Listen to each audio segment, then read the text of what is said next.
Welcome to the Evening Review once again. My name is Jemima Beerkus. I'm your host for this evening. Before we go into this evening's interview, let's have a look at tomorrow's headlines.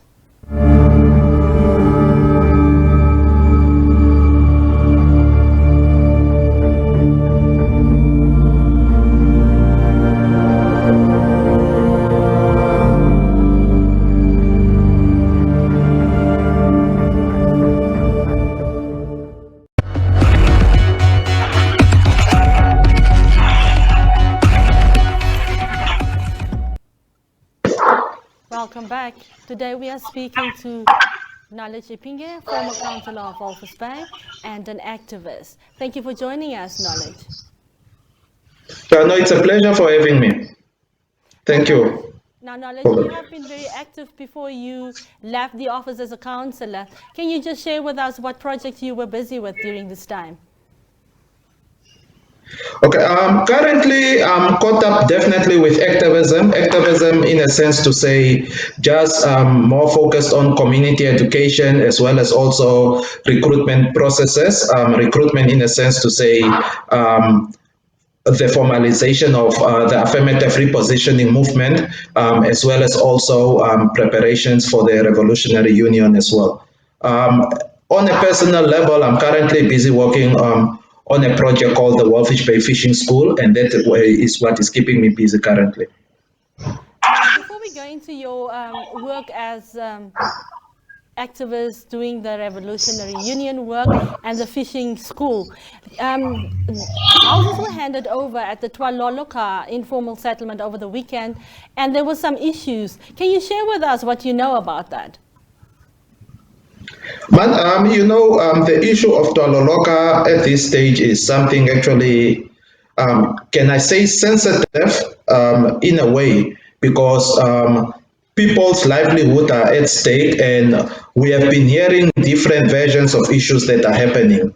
Just yesterday, the governor issued a press statement. We then have the constituency councillor of the Walvisbay rural constituency, who has also pronounced himself over the matter. On the other hand, we then have the community members themselves who also have a position also. I think the main issue currently, or the bone of contention, is around the water and electricity for the residents. And as we know, cabinet directive that is very clear on the project that needed to be initiated for 201 houses that need to be built with a budget of about 15 million Namibian dollars. So on that part, we know definitely the municipality of Walvisbay at some point has distanced themselves also from the project after numerous questions they have posted, which were never given feedback on. But then what we have seen last week, Friday, we have seen actually the mayor being present at the very same event, who is the initial author of the letter in question. So on that basis, we have the AR investigative team who have then taken to the ground, and up to this moment, I've not received a report yet on that regard.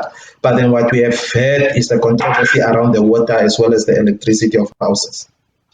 Now, loca has been in the news for quite some time now. What other areas are there that desperately need intervention in Walvisbay itself?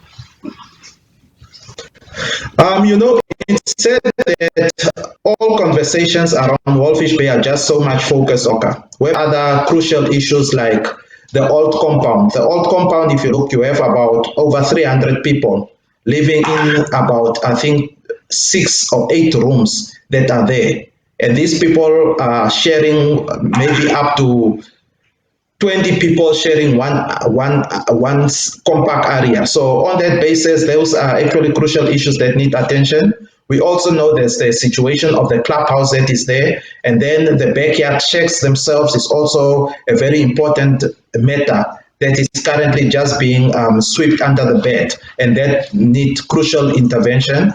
At the same time, also, we have a situation of the street vendors who used to sell at Ekutu, currently are being overlooked, and they are currently trading from their homes, which is very dangerous. Imagine someone living in a backyard shack, and they are using the same premises to actually sell their home brews, as well as also their different cuisines and so on, whereby they normally had a dedicated place, which is Ekutu, which is currently just standing open. Now, can you please go back to, you've just mentioned the backyard flats, or as they are formally known in the communities as ghettos. When most of the issues are usually related to the lack of electricity and fires that are started because of the use of candles and gasoline. What other issues are there pertaining to these backyard flats? And how do you think should these flats be kept safe from these burns or fires that are usually breaking out? Okay, you should understand the fact that Walfish Bay have a unique setup. That is actually why we have what is called the backyard shacks. And at the same time, this backyard shacks is actually an economy on its own.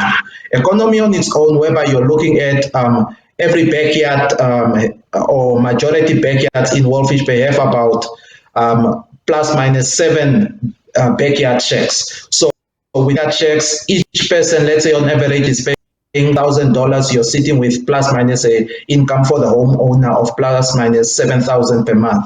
So this is what this family actually survives from. This is actually where they make a living from, because in most cases these homes are owned by old people, owned by unemployed residents. So on that basis, it is an economy on its own which generates, on as rough estimates, you're talking about plus minus a 50 million economy on a monthly basis just for Walfish Bay alone. So with that definitely come different challenges, definitely, because of people being cropped up in these yards, lack of sanitation come into play, access to water also come into play also, because these people are sharing all these facilities like a toilet, for example.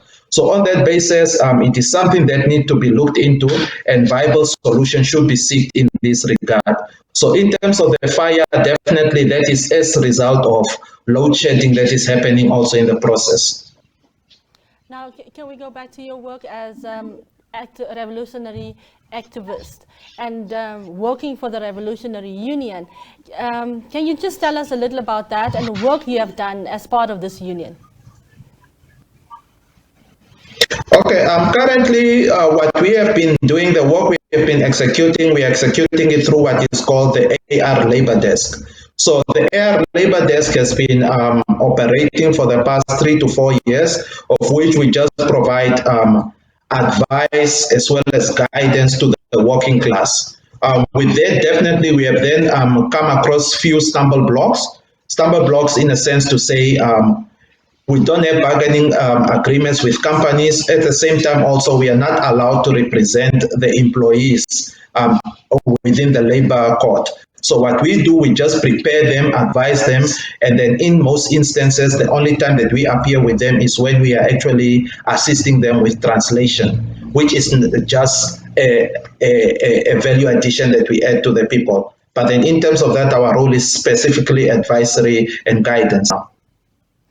So before you tell us about the fishing school, what is the appetite for this revolutionary union amongst the fishermen in Walvisbay? Currently, the appetite is actually way beyond just themselves.